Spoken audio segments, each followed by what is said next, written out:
La petite interview dans le beffroi de Montrouge pour le Festival des Mondes de l'Imaginaire. Et aujourd'hui, c'est Nel. Salut à tous, salut Farid. Alors Nel, comment ça a commencé le jeu de rôle? Ça a commencé assez tôt, j'étais pré-ado, 12-13 ans, donc on était en 93, Cinquième? ouais, voilà, début du collège, avec un grand cousin d'un ami qui nous a fait un jour une partie de Donjons et Dragons. On allait dans une forêt, on était un groupe d'aventuriers classiques. Et la partie s'est terminée. Ça a été une découverte, cette activité. Je me suis dit, mais c'est génial. On peut faire ce qu'on veut. Et puis voilà, ça nous a jamais quittés. Alors assez rapidement, lui, c'était un grand pour nous. Il devait avoir quoi, 18-20 ans, je sais même plus, tu vois.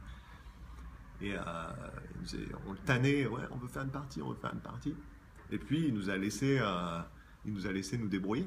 Donc voilà, par la force des choses, je suis devenu meneur de jeu. Euh, on se partageait un peu le rôle de meneur de jeu au début, et puis c'est quelque chose qui m'a plu aussi. Et on bidouillait la fameuse boîte à outils qui est la seconde édition de Donjons et Dragons, le fameux taco, enfin voilà, pour lequel j'ai une affection particulière. Et puis voilà, c'était univers générique. On a commencé à faire nos premières armes, puis rapidement les Royaumes oubliés. J'ai un pote qui a pris sous son aile les Royaumes oubliés. Moi, je me suis assez lancé rapidement sur Ravenloft, hein, qui m'a beaucoup marqué comme univers, et qui correspondait aussi à mes goûts. Voilà. D'ailleurs, aujourd'hui, le travail qu'on fait sur les ombres d'Esteren, c'est rien de plus qu'une sorte d'hommage à ce genre assez particulier, d'une fantaisie un peu sombre, pleine de brume, de mystère, voilà, de créatures gothiques, tous ces thèmes. Puis Ravenloft, c'est juste, c'est magnifique comme setting.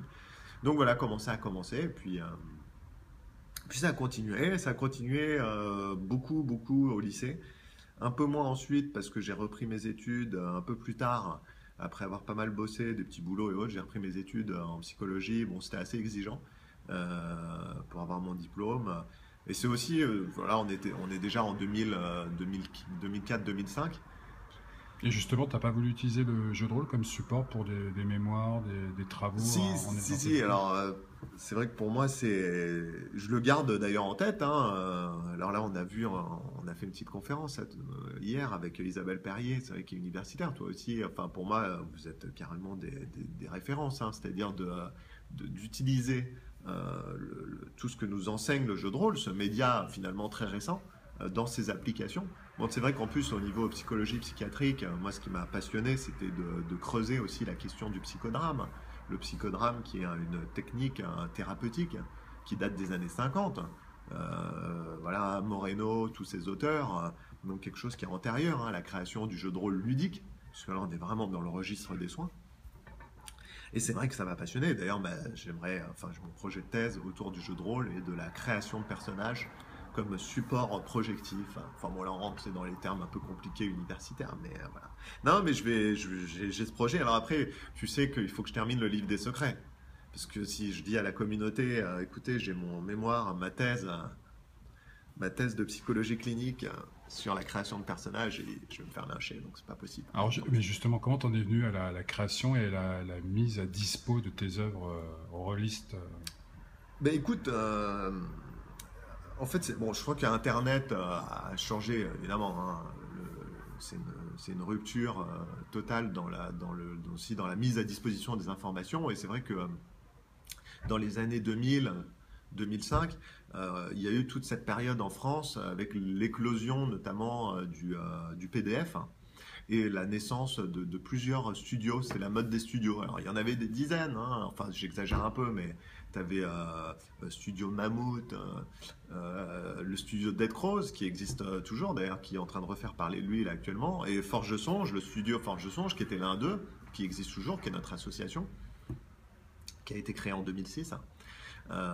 Mais avant, alors si on revient un peu dans le passé, avant de créer ce studio-là, moi c'est vrai que j'ai participé comme ça, voilà, on se retrouvait sur les forums, alors j'étais illustrateur moi surtout au début, donc tu fais une illustration pour un jeu, par-ci par-là, j'ai pu participer à Labyrinthe, donc c'est la période de la boîte à polpette, de Phoenix, de toute cette galaxie de petits éditeurs associatifs avec une créativité débordante, l'ancêtre de Aventure dans les mondes intérieurs, qui était d'abord un projet associatif, qui après a été repris par de camarades des ludopathes.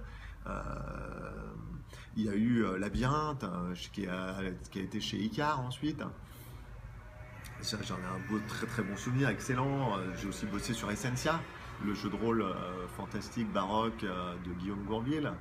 Et aussi un projet, moi j'ai un très bon souvenir de l'auteur d'Aventures dans les mondes intérieurs, de Pierrot Magot, qui s'appelle Black Ned, qui est un jeu une sorte si j'en ai le souvenir, enfin moi j'avais fait les illus de post-apo dans un Prague colonisé par les extraterrestres.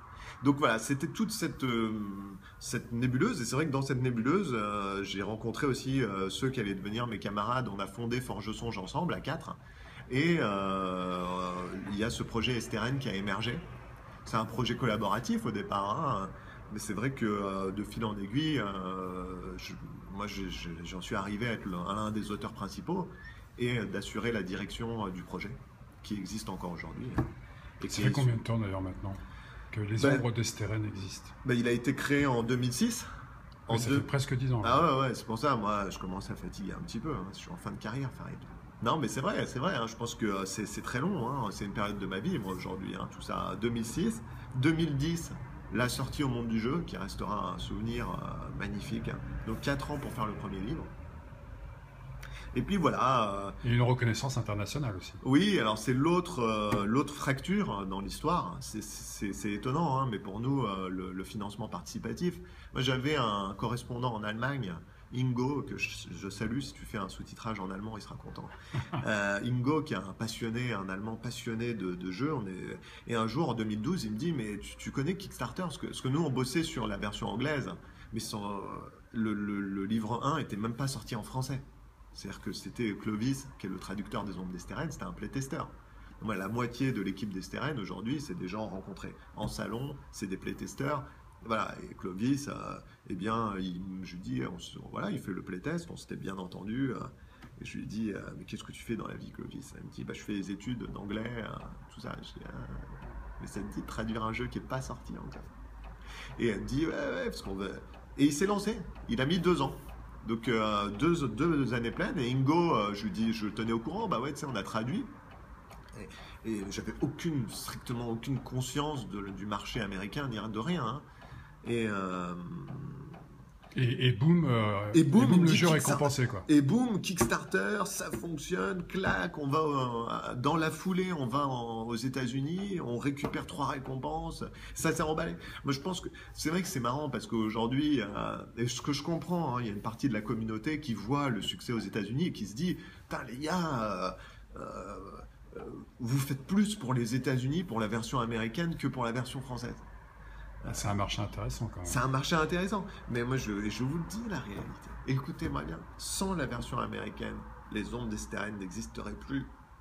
Parce que la réalité, c'est que ça nous a permis aujourd'hui, là on parle de l'époque 2012-2013, après 6, 7 ans, 8 ans de bons et loyaux services, eh bien aujourd'hui, de se dire, la professionnalisation, pourquoi pas? Alors qu'avant, on était... Même si je ne suis pas un grand spécialiste du jeu de rôle, j'ai quand même été sur le terrain de manière assez intensive. Et on sait bien que faire vivre un studio de 5 ou 6 personnes, aujourd'hui, c'est pas pour rien qu'il n'y a pas de studio comme à la grande époque. Je veux dire, voilà, hein, il y a une réalité. Et quand ça fait 5 ou 6 ou 7 ans que tu es sur le terrain, que tu défends un projet associatif, il y a un moment donné, tu as envie de passer à autre chose. Sauf quand tu as un Kickstarter qui commence à claquer 100 000 $. Et là, tu te dis, peut-être il y a un emploi. Peut-être qu'il y a une professionnalisation, il y a un métier. Mais alors justement, quels sont les projets futurs pour les Ombres d'Esteren et de Nel? Alors, en quelques secondes. En quelques secondes, c'est de continuer. Nous, c'est vrai que vis-à-vis de la communauté, c'est terminé déjà la campagne des Argues, qui est assez pénible. C'est un énorme chantier où on accuse de gros retard. Bon, voilà, c'est une campagne. on va aller au bout, et c'est vrai que voilà. Mais après, derrière ça, il y a le livre des secrets, promis. Et on est en train de s'ouvrir un peu au reste, avec notamment Vampire le Requiem. Alors là, c'est un travail de traduction.